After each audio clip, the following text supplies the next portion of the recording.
اعوذ باللہ من الشیطان الرجیم بسم اللہ الرحمن الرحیم لقد من اللہ علی المؤمنین اذ بعث فیہم رسولا صدق اللہ مولانا العظیم وصدق رسولہ النبی الکریم آمین بر الرؤوف الرحیم ببرکتہ ان اللہ وملائکتہ یصلون علی النبی یا ایہا الذین آمنوا صلوا علیہ وسلموا تسلیما اللہم صلی علی سیدنا و نبینا و مولانا محمد افضل الصلواتک بعدد معلوماتک و بارک وسلم وصلی علیہ۔ آج کا ہمارا عنوان ہے آقا دو جہاں علیہ تحیت و ثناء صلی اللہ علیہ وآلہ وسلم کے مقاصد بعثت۔ تو جو آیت مقدسہ میں نے تلاوت کرنے کا شرف حاصل کیا ہے، اس میں رب کائنات ارشاد فرماتے ہیں لقد من اللہ، تحقیق بالتحقیق اللہ نے احسان کیا۔ جب آیت کا یہ حصہ پڑھا جاتا ہے یا نظروں سے گزرتا ہے تو انسانی ذہن کے تخیلات اور تصورات اس طرف جاتے ہیں کہ ہاں اللہ پاک نے بہت سی نعمتیں انسان کو دی ہیں، تو اس لیے احسان جتایا جا رہا ہے اور بتایا جا رہا ہے کہ ہاں اللہ نے انسان کے لیے کی چھت کے لیے آسمان کو بنایا، اللہ نے زمین کو فرش کے طور پہ بچھا دیا، اللہ نے انسان کو بہت سی نعمتیں دیں، اللہ نے انسان کو آنکھیں دیں، اللہ نے انسان کو زبان دی، اللہ نے انسان کو عقل و شعور دیا، اللہ نے انسان کو سب سے پیاری مخلوق بنایا، لقد خلقنا الانسان فی احسن تقویم کا مقام عطا فرمایا۔ اللہ پاک نے انسان کو اشرف المخلوقات بنایا، اس لیے اللہ پاک احسان جتا رہے ہیں۔ لیکن جیسے ہی آیت کا اگلا حصہ پڑھا جائے علی المؤمنین، تو یہ سارے تخیلات اور تصورات ایک طرف ہو جاتے ہیں، کیونکہ یہ تو سارے احسان انسانوں کے اوپر ہے نا، سارے انسانوں پہ ہیں۔ تو اگر یہ احسان جتائے جائیں تو پھر تو انسانوں کو کہا جاتا، مومنوں کو نہ کہا جاتا۔ جب بات مومنوں کی آئی تو پھر انسانی ذہن میں یہ تخیل اور یہ تصور آیا کہ ہاں اللہ پاک نے مجھے دولت ایمان سے نوازا۔ اور جب اللہ پاک قرآن میں ارشاد فرماتے ہیں نا یا ایھا الذین آمنوا، تو یقین مانے کہ عجیب ہی سرور آتا ہے کہ ہر قوم کو قوم کہہ کے پکارا، یا قوم لوط، یا قوم عاد، یا قوم سمود، یا قوم نوح۔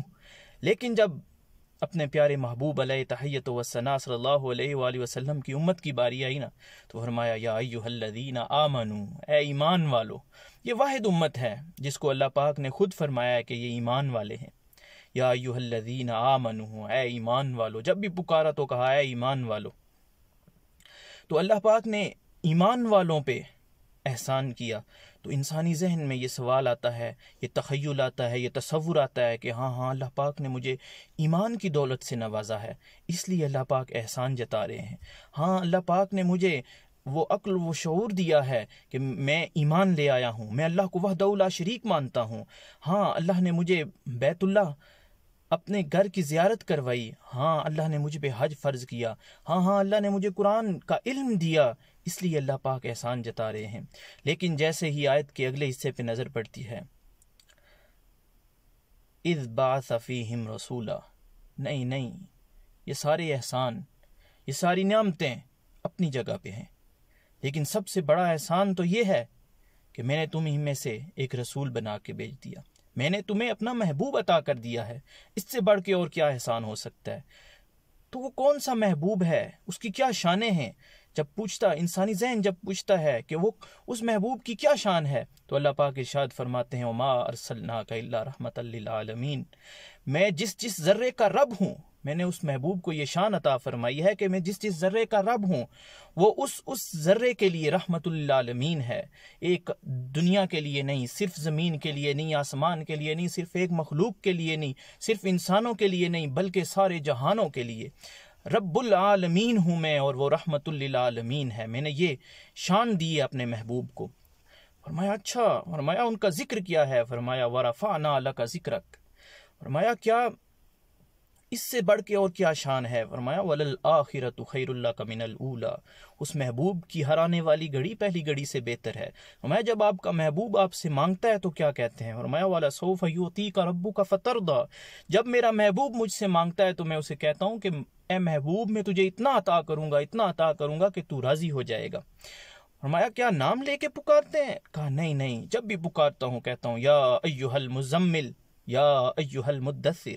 جب میرا محبوب کھڑے ہو کے عبادت کے لیے کھڑا ہوتا ہے تو اس کے پاؤں پہ ورم آ جاتا ہے، سوجن ہو جاتی ہے، تو میں کہتا ہوں محبوب آپ پوری رات کیوں عبادت کرتے ہیں؟ آپ آدھی رات سو کیوں نہیں جاتے؟ آپ آرام کیوں نہیں کرتے؟ آپ نصف رات عبادت کیا کریں اور نصف رات سویا کریں، آرام کیا کریں۔ یہ ہے میرے محبوب کی شان جو میں نے تمہیں عطا کر دیا ہے۔ فرمایا اچھا، فرمایا اس سے بڑھ کے کیا شان ہے؟ فرمایا جس شہر میں اترا ہے میں نے اس شہر کی قسم اٹھائی ہے، لا اقسم بہذا البلد وانت حل بہذا البلد۔ فرمایا اس سے بڑھ کے شان یہ ہے کہ جس شہر میں آیا ہے میں نے اس شہر کو امن کا شہر قرار دے دیا، وہذا البلد الامین کہہ دیا۔ فرمایا اور جب آداب بتانے پہ آیا تو میں نے کہا خبردار ہے ایمان والو، میرے محبوب سے قدم آگے نہ بڑھانا، خبردار ہے ایمان والو، اپنی آوازوں کو پست کرو، میرے محبوب کی آواز سے اپنی آوازوں کو بلند نہ کرنا، پوری زندگی کے اعمال ختم ہو جائیں گے۔ یہ ہے میرے محبوب کی شان۔ فرمایا جب کوئی پکارے حجرے اقدس کے باہر کھڑا ہو کے میرے محبوب کو کوئی آواز دے تو مجھے اچھا نہیں لگتا، میں نے آیات نازل کر دیں کہ خبردار میرے محبوب کو باہر سے کھڑے ہو کے بلند آوازیں نہ دیا کرو، بلکہ انتظار کیا کرو میرا محبوب خود باہر تشریف لے آئے۔ فرمایا اچھا، فرمایا اگر کوئی آپ کے محبوب کو کچھ کہے، فرمایا اگر کوئی انگلی اٹھائے تو میں قرآن کا اسلوب چینج کر دیتا ہوں، تبت یدا ابی لہب وتب، وہ ایک ہاتھ اٹھائے، ایک انگلی اٹھائے تو اس کا ہاتھ تباہ ہو جائے۔ یہ ہے میرے محبوب کی شان۔ میں اتنی شانوں والا محبوب؟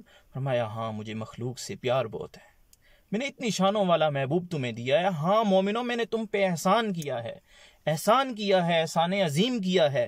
کیونکہ میں نے اپنا محبوب تم کو عطا کر دیا ہے۔ وہ محبوب جس کی یہ شانیں تھیں، یہ بلندیاں تھیں، وہ مجھ سے مانگے تو میں کہتا ہوں وَلَسَوْفَ يُعْطِيكَ رَبُّكَ فَتَرْضَىٰ، جب وہ مجھ سے مانگتا ہے تو میں اسے اتنا عطا کرتا ہوں کہ اس کا دامن تنگ ہو جائے اور میری رحمتیں اور میری برکتیں اور میری عطائیں کم نہ ہوں۔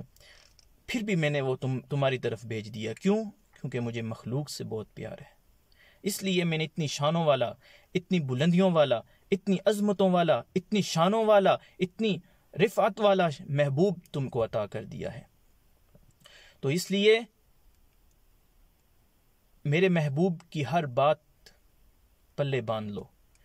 وہ میرا محبوب مشکلات کاٹ رہا ہے، وہ روتا رہا ہے۔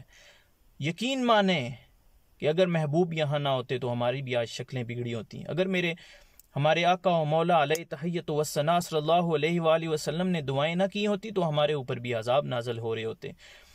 اور جب کفار نے کہا کہ ہمارے اوپر کیوں نہیں عذاب آتا اگر ہم جٹلا رہے ہیں سچے نبی کو، تو اللہ پاک نے قرآن میں ارشاد فرما دیا کہ میں ان پہ کیسے عذاب نازل کروں؟ محبوب آپ ان میں موجود ہیں، تو جب تک موجود ہیں اس وقت تک میں آپ کی امت پہ عذاب نازل نہیں کر سکتا۔ پھر صرف محبوب کی امت اور محبوب کے آنے سے آقا دو جہاں علیہ تحیت و ثنا صلی اللہ علیہ وآلہ وسلم جب تشریف لے آئے تو پوری زمین کو مسجد بنا دیا، پاک کر دیا۔ جہاں دل کرتا ہے وہاں بیٹھ کے آپ نماز پڑھیں، عبادت کریں، زمین کو پاک کر دیا گیا۔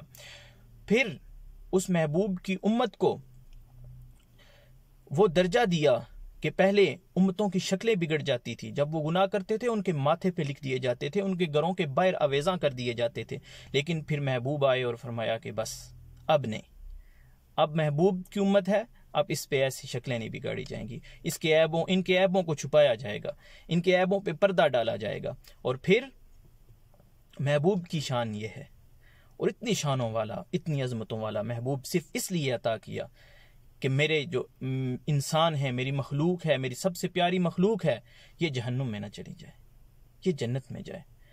اور وہ محبوب پکڑ کر لوگوں کو جنت کی طرف لے جا رہے ہیں اور فرما رہے ہیں لا الہ الا اللہ تفلحون، لا الہ الا اللہ تفلحون، لا الہ الا کہو اور فلاح پا جاؤ۔ آج کا جو موضوع تھا وہ تو مقاصد بعثت تھا، لیکن آقا دو جہاں کی جب بھی شان شروع کی جائے تو وہ تو ختم ہونے کا نام نہیں لیتی۔ اور پورا قرآن، میں اکثر کہا کرتا ہوں کہ یہ قرآن سیرت کی کتاب ہے، یہ قرآن نعت کی کتاب ہے، یہ قرآن ضابطۂ حیات بھی ہے، اور یہ آقا دو جہاں علیہ تحیت و ثنا صلی اللہ علیہ وآلہ وسلم کی پوری مکمل سیرت ہے، ہر حوالے کے ساتھ آپ کی زندگی کا لمحہ لمحہ لحظہ لحظہ اس میں محفوظ ہے، موجود ہے۔ اللہ اکبر۔ اور آئیں ہم اپنے پیارے آقا علیہ تحیت و ثنا صلی اللہ علیہ وآلہ وسلم سے ٹوٹ کر محبت کریں، انواع محبت کریں، کوئی کسی سے پوچھ کے نہ محبت کریں، بلکہ اور اطاعت والی محبت کریں، کیونکہ اللہ کے رسول صلی اللہ علیہ وآلہ وسلم کی جو محبت ہے وہ اختیاری محبت ہے۔ آپ ایمان لائیں، ان کی ہر بات پہ عمل کریں ہم، تو تب یہ محبت کا دعویٰ ہمارا سچا ہوگا۔ تو انشاءاللہ مقاصد بعثت پہ کل بات کریں گے۔ آج اجازت چاہتا ہوں، وآخر دعوانا ان الحمدللہ رب العالمین۔